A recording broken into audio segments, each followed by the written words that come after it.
Canada visa की बात करने वाला हूँ। बहुत ही इम्पोर्टेंट चीज़ें इस वीडियो में आपको बताने वाला हूँ। आपके लिए ये वीडियो मैं कहूँगा कि ये लाखों की होने वाली है, ठीक है? इस वीडियो को स्किप मत करना, इसको लास्ट तक ज़रूर देखना।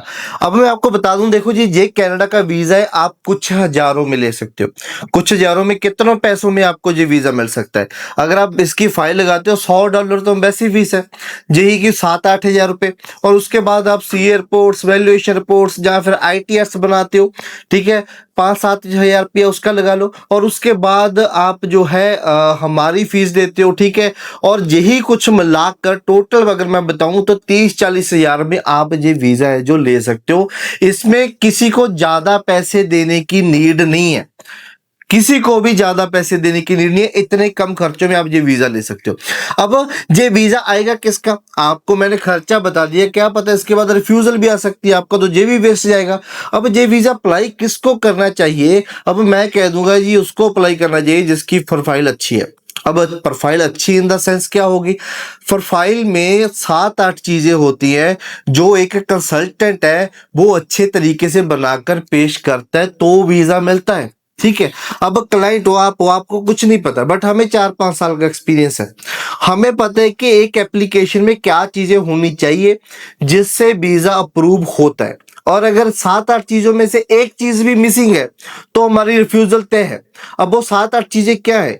सबसे पहली चीज आपका कवर लेटर आ जाता है कि जी बहुत अच्छा बनाना है। फिर उसके बाद आपके वापस आने के रीजन जो आपने अपने कवर लेटर में लिखने हैं कि मैं क्यों वापस आऊंगा कनाडा से, क्यों, why I have to leave.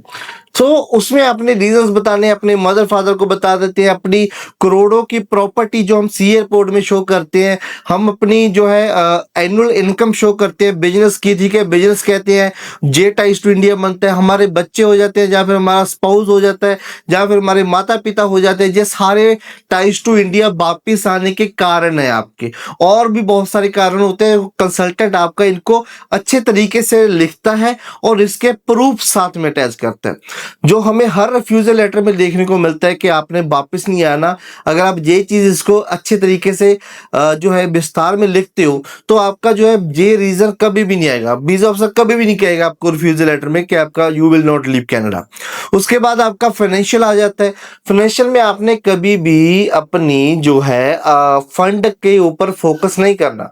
Fund आपने मान लो कि जी 50 लाख शो कर दिया, 20 लाख कर दिया, 10 लाख कर दिया, अच्छा फंड शो कर दिया, बट अबाउट इनकम आपने एनुअल इनकम भी अच्छी शो करनी है। ऐसा ना हो कि ITR आपकी 5-6 लाख की भरी है और आप अपनी ही ITR लगाकर फाइल लगा रहे हो। अपने माता पिता की, अपने स्पाउस की साथ में ITR सबमिट करो, इनकम को 20-25 लाख तक लेकर जाओ ताकि वीजा से क्वेश्चन न कर सकेगी जी आपकी इनकम कम है। उसके बाद आपके ऐसे ही बहुत सारी चीजें होती हैं जो आपकी फाइल में अच्छी होनी चाहिए, ठीक है? और उसके बाद डॉक्यूमेंटेशन, रिप्रेजेंटेशन कह देते हैं कि एक कंसल्टेंट फाइल को कैसे परोस रहा है वीजा ऑफिसर के सामने।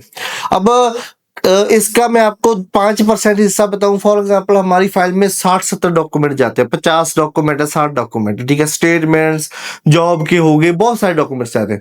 अब वीजा ऑफिसर ने आपकी फाइल में, फॉर एग्जांपल आपका कवर लेटर पढ़कर वीजा ऑफिसर ने आपकी सी एयरपोर्ट देखनी है, तो क्या लगता है वो 60 डॉक्यूमेंट से वो ढूंढेगा सी एयरपोर्ट, उसको कितना लंबा समय लगेगा? सो आप स्टार्टिंग में है जो टेबल बनाकर दे देते हो कि जी सी एयरपोर्ट आपको इतने नंबर पेज पे मिल जाएंगे।